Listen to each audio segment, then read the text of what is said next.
Structure creates stability. Why systems beat motivation. Everyone wants motivation, but motivation disappears. Structure remains. The people who achieve the most aren't motivated every day. They've built systems that keep them moving when motivation is gone.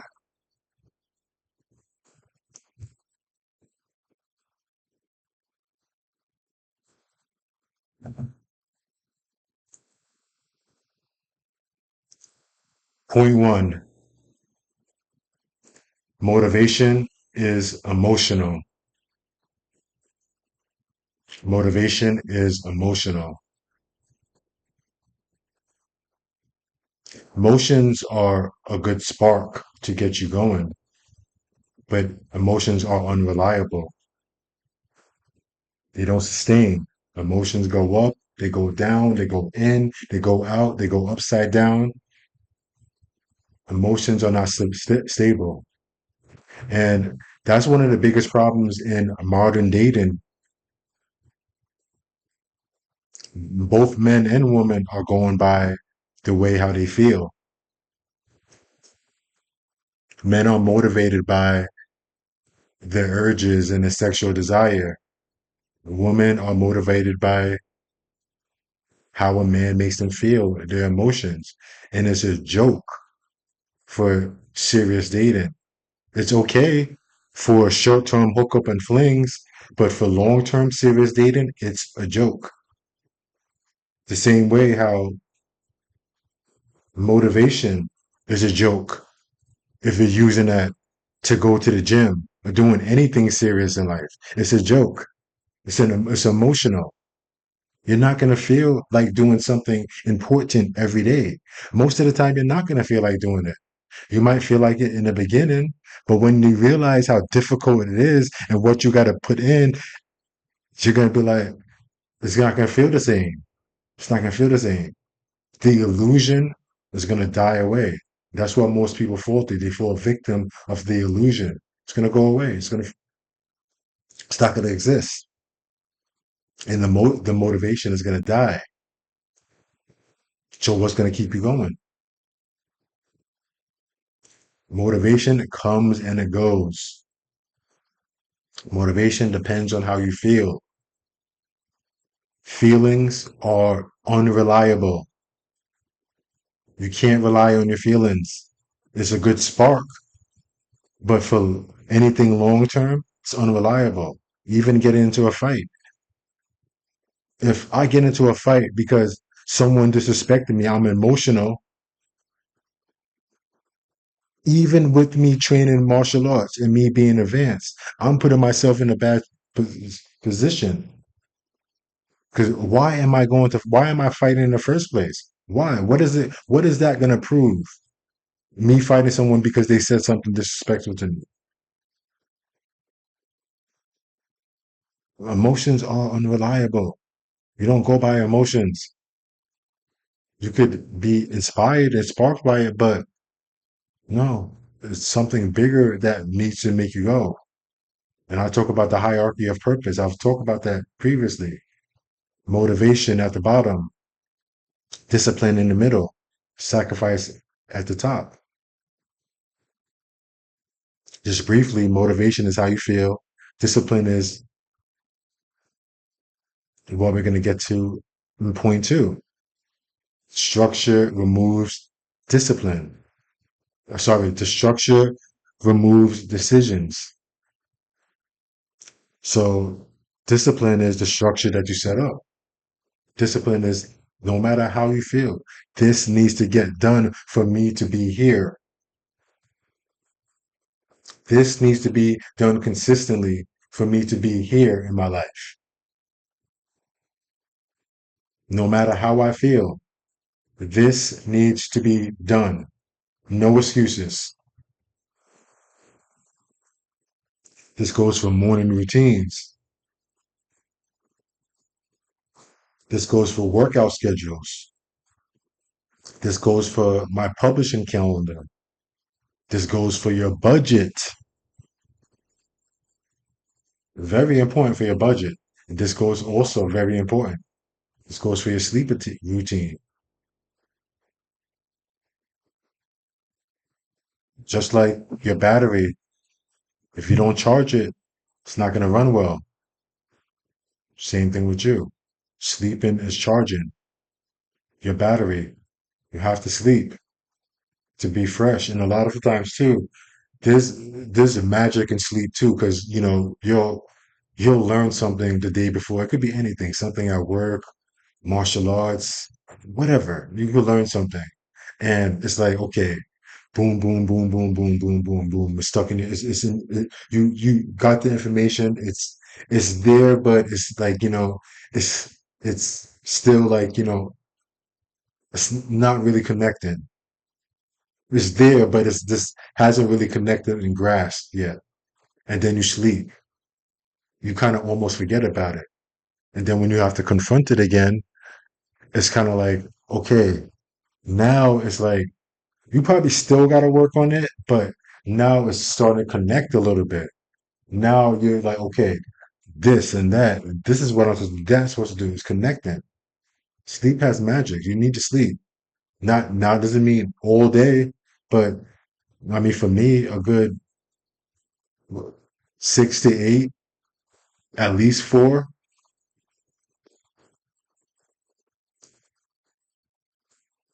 Every decision you automate saves mental energy.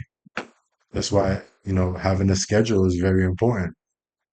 Having a calendar, very important because it takes away the mental energy of psyching yourself up to do things. Now it's locked in your calendar, so I got to do it regardless.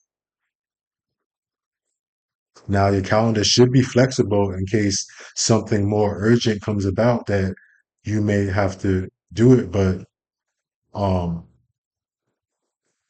your calendar, your calendars are very important because you're just taking away energy and just this and that and this and that instead of like this is okay. This is what I got to do. This is who I am.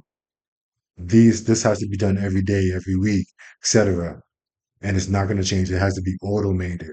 I just have to do it. I just have to do it. It's automated. It alerts me this time that this I have to do this. That time I have to do this. All I have to do is do it. I don't have to. Okay, what I'm going to do today? Am I going to do this? I'm going to no. It's automated. Saves mental energy, so I could focus on creativity. And this is one of the things I work on too. I still work on a lot to this day. I'm not the most organized person. I'm getting better, a lot better. I'm better than I was a year ago, way better than I was 5 years ago. But setting a structure, organization. This is kind of what I write about in the Chimera series, especially in my upcoming novel, In Love with the Dragon. I write about the dragon, essentially represents systems and structures. That's what the dragon represents. And because the chimera, it represents the illusion.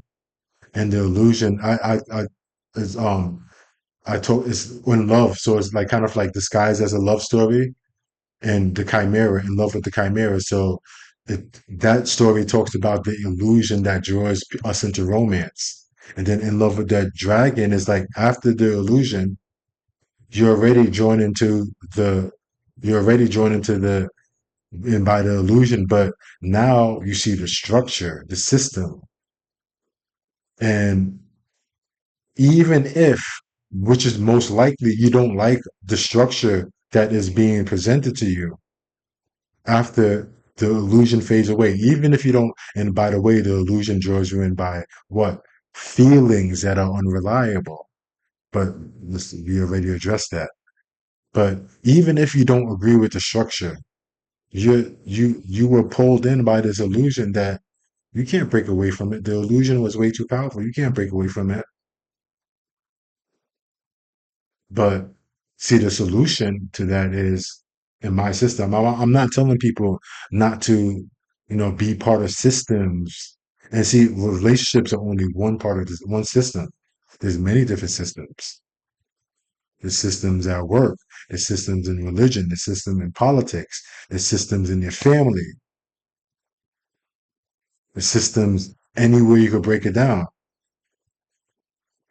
So I'm not telling you not to participate in this systems. I'm telling you the overall theme that I'm trying to promote is to make the system that you create for yourself the most relevant, the most powerful,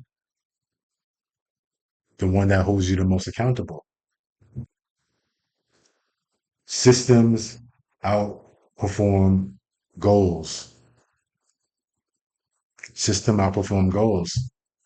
So, it's nice and cute to have goals,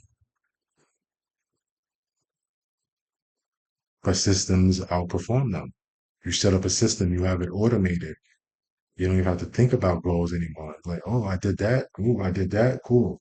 I did that.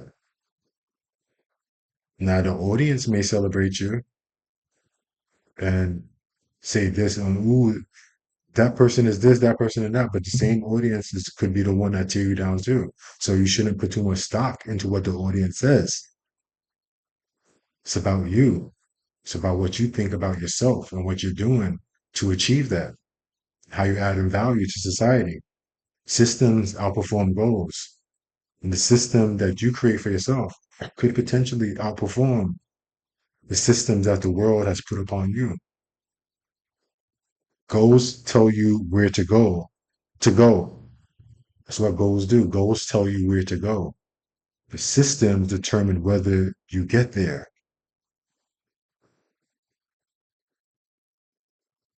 Example, I want to write a bestseller novel that resonates with millions of people across the world, billions of people across the world for centuries, decades, well after I'm gone. That's my goal. That's one of my goals. Systems that I create. How many days a week am I going to dedicate to my publishing endeavors? How many hours? What exactly am I going to do? Who I'm going to use to help me? How much I'm going to pay them? What is the A priority? What's the B priority? What's the C priority? What are my milestones? So it's not necessarily I want to be here. It's that okay? What level? Like it's like video games. What do I have to do to get to this level? What do I got to do to get to that level? What just so measuring that by levels, systems outperform goals. Systems determine whether you get there. Examples. Sundays is my main day for writing. I spend hours writing, editing on Sundays. That's my main day. Sundays, I also spend a good amount of time refreshing my martial arts system, the one that I learned in New York. Uh, every Monday, I do boxing and Muay Thai classes. Every Monday, that's 2 hours. No matter how I feel, no matter how I feel, I don't miss it. That's part of my anchor. That's part of if somebody gets me mad, it's like I'm above it. You're not, you're not, you're not important enough to get me angry. My fists are too precious enough to knock you out. I'm not gonna waste my fist on you.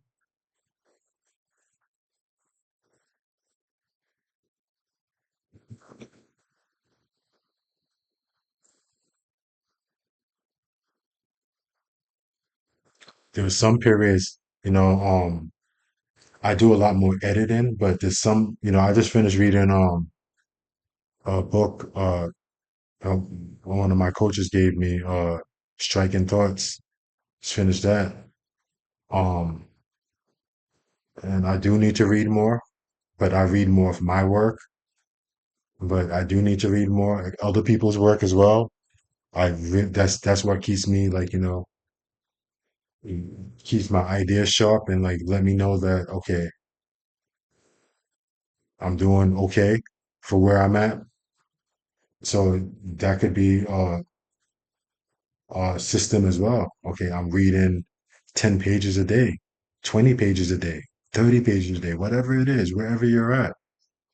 That's why I tell people often when like they have difficulty. I don't read a lot, like I tell them to start with 5 pages a day, 5 pages. Then after that, 6, 7, 8. Systems outperform goals. So instead of saying that I want to read a book this year, instead I'm gonna read 5 pages a day. That's what you're gonna do. This system is I'm gonna read 5 pages a day. Point four, discipline becomes easier. Discipline becomes easier the more you do it. It becomes easier. It becomes a part of who you are. It becomes part of your routine. It costs more to stop than it does to continue. It costs a lot more to stop. You're almost stupid if you stop because this is producing so much results. Like, why would I stop? Like, why would I stop going to the gym? It's going to cost me a lot more than if I continue. Why would I start going to martial arts? It's going to cost me a lot more if I continue. Why would I stop working on my novels, my publishing company? It's going to cost me a lot more than if I stop. Why would I stop building my health insurance business? It's going to cost me a lot more if I stop than I continue. Why would I stop doing this podcast? It's going to cost me a lot more if I stop than if I continue. So instead of asking, do I feel like it? I'm asking, what's next on the schedule? It's as simple as that. Because one day, there's not going to be no next on the schedule. And while I'm here, I appreciate life and I don't take this for granted. And and in many respects, I think how I live life here determines what's next, which is a mystery.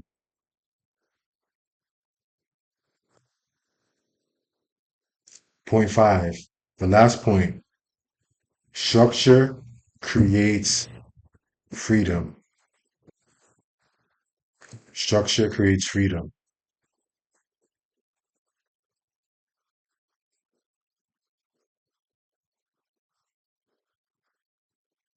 And you have to be precise about this because it's not external structures that create the freedoms. It's the structure that internally you create that creates the true freedom. External structures could trap you.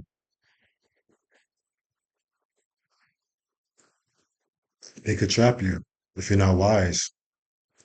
You could use them to get to where you need to be, but they could trap you. People think that routines are restrictive,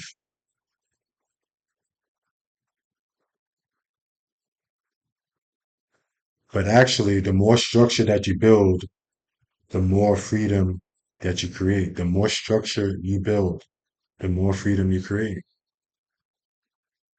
So if you exercise, if you that's part of your structure, I'm exercising 5 times a week, and you've consistently done that for years, you're likely going to have more freedom and flexibility to move around, less medical hospital instances, less medical expenses, and an overall better quality of life, freedom. I watched my mom in the last couple of years of her life.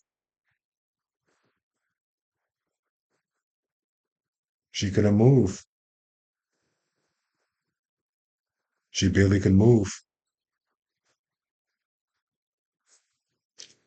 And some of it, yes, some of it was things that were out of her control. But I truly believe, even to the day that she died, there was a lot of it was in her control and our control. And it's one of my biggest regrets. I just didn't put myself in a position to create a better system for her to thrive and prosper. I just wasn't a man enough yet. I wasn't good enough yet to create a system for her to do better. And that's one of my biggest regrets. Um, so, I mean, you have to create a system for yourself. Uh, and when you create that system, you can't spoon feed or, force people to do what you got to do. But, ultimately the goal is to help other people create systems for themselves where they could thrive too. Because these systems that external, you could use them, yes, but you have to create a system for yourself if you want to be free, that you could thrive in, that you're less dependent upon others. To some extent, we do have to depend on each other. So I'm not saying complete independence,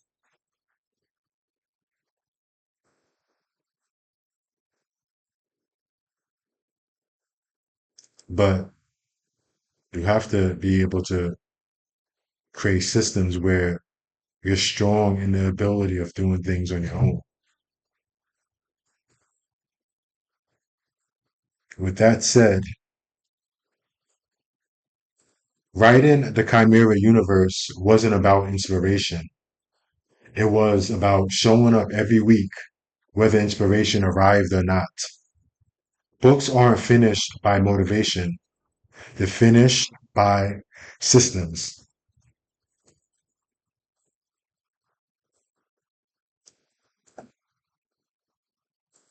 Your future isn't built by your best day, it's built by your average day. Build a structure that makes success inevitable. Think critically, question assumptions, choose direction.